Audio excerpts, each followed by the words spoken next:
మనుషుల దగ్గర నుంచి పేపర్లు గుంజుకొని లాక్కొని మీ ఇష్టం వచ్చినట్టుగా చింపే కార్యక్రమం చేసే అధికారం ఎవరిచ్చారు? మధుసూదన్ రావు, గుర్తుపెట్టుకో, ఎల్లకాలం ఇలా మాదిరిగా ఉండదు. ప్రజాస్వామ్యంలో ఉన్నాం మనం. నీ టోపీ మీద ఉన్న సింహాలకు అర్థమేమిటో తెలుసా?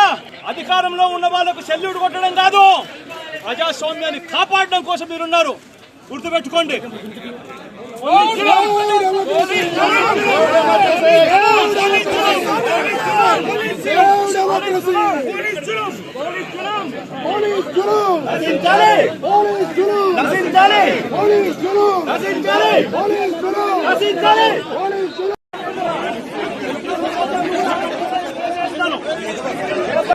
ఐదేళ్లలో అధ్యక్ష విపరీతంగా క్రైమ్ రేటు పెరిగింది. దళితుల హత్యలు పెరిగిపోయినాయి. డోర్ డెలివరీ నిన్నే నాకు ఆశ్చర్యం వేసింది. ప్రజాస్వామ్యాన్ని కాపాడాలని చెప్పి ప్లే కార్డు పట్టుకొచ్చారు. ఏం చెప్పాలో అర్థం కాలేదు. ఆ డోర్ డెలివరీ చేసిన వ్యక్తి కూడా ప్లే కార్డు.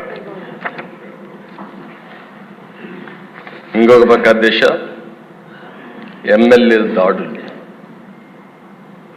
అబ్దుల్ సలాం ఆ కుటుంబాన్ని నేను ఇప్పుడు కూడా మర్చిపోలేకపోతున్నా. ఎంత అధ్యక్ష మనిషి చనిపోవాలనుకున్నాడు, బాధలు భరించలేక. చనిపోవాలనుకుంటే వీళ్ళు మాట్లాడే మాటలిన తర్వాత నువ్వు చనిపోవాలనుకున్నా నిన్ను ప్రశాంతంగా చనిపోని నీ భార్య ఉంటుంది, గుర్తుపెట్టుకో, ఏం చేస్తావు చేసి చూపించమంటే, నేను చనిపోయిన తర్వాత నా భార్యని ఏం చేస్తారో అని ఆలోచించి భార్య భర్త ఇద్దరు చనిపోవాలని ఆలోచించుకుని ఇద్దరం చనిపోదామని మాట్లాడుకుని అప్పుడు మళ్ళీ ఆలోచించి మనం ఇద్దరం చనిపోతే ఈ ఇద్దరు పిల్లలు అనాథలైపోతారు, ఏం చేయాలని ఆలోచించినప్పుడు కాదు నలుగురం కూడా చనిపోవాలని నిర్ణయించుకుని నలుగురు వెళ్ళి రైల్వే ట్రాక్ మీద వాళ్ళిద్దరి పిల్లల్ని కట్టేసి ఆ ట్రాక్ కింద పడి బలవంతం మరణం చేసుకున్నారంటే అధ్యక్ష సాధ్యమా? సాధ్యమే. ఎంత నిస్సహాయ స్థితి.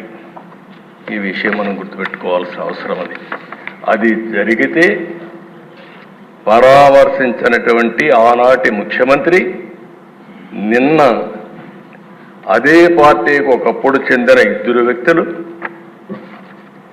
ఈరోజు ఒక అతను వ్యక్తిగత కారణాల వల్ల చంపితే దాన్ని రాజకీయం చేస్తూ ఢిల్లీకి పోయి ఈరోజు ఈ సభకు రాకుండా, సభకు వచ్చే ధైర్యం కూడా లేదు. అంటే చేసిన పనులు ఏమైనా ఉంటే చెప్పడానికి వస్తారు కానీ అది చేసే పరిస్థితి వచ్చారు. అధ్యక్ష డ్రైవర్ సుబ్రహ్మణ్యం, డాక్టర్ సుధాకర్, ఇప్పటికి కూడా జ్ఞాపకం. అధ్యక్ష సుధాకర్ ఏమడిగాడు? ఒక మాస్క్. మీ హాస్పిటల్ అధ్యక్ష నర్సీపట్నంలో పనిచేశాడు, one of the best doctor. ఒకటే అడిగాడు, నేను ఎంతైనా పనిచేస్తా కానీ కరోనా భయంకరమైన వ్యాధి, ఒకవేళ వస్తే మాకు కూడా ప్రమాదం ఉంటుంది, మాస్క్ ఇవ్వండి, అప్పుడప్పుడు మార్చండి అని ఒక మాస్క్ అడిగిన నేరానికి అహంకారమైన ఈ ప్రభుత్వం వేటాడి వేటాడి పిచ్చివాణి చేసి నడి రోడ్లో చంపేసే పరిస్థితికి వచ్చారు. అది చూస్తే చాలా బాధేస్తుంది అధ్యక్ష. ఒక ఓం ప్రతాప్ వీళ్ళు పెంచిన లిక్కర్ రేట్ల గురించి విమర్శించాడని నెపంతో వాణ్ణి ఏం చేశారు? ఇప్పుడు కూడా దిక్కుదిలిన పరిస్థితి, ఆత్మహత్య కింద క్రియేట్ చేసే పరిస్థితికి వచ్చారు.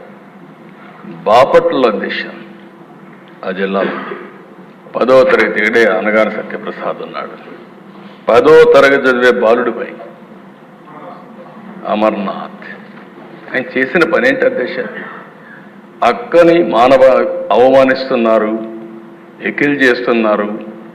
ఆ అమ్మాయి మానసికంగా చాలా బాధపడతా ఉంది అని ఇంటికి వచ్చి చెప్పిన నేరానికి దారిలో పోతా ఉంటే పెట్రోల్ పోసి తగలబెడితే పెట్రోల్ వేసి తగలబెట్టిన వాళ్ళకి రక్షణ ఇచ్చే పరిస్థితి వచ్చారు తప్ప ఆ కుటుంబాన్ని కాపాడే పరిస్థితి లేకుండా పోయింది.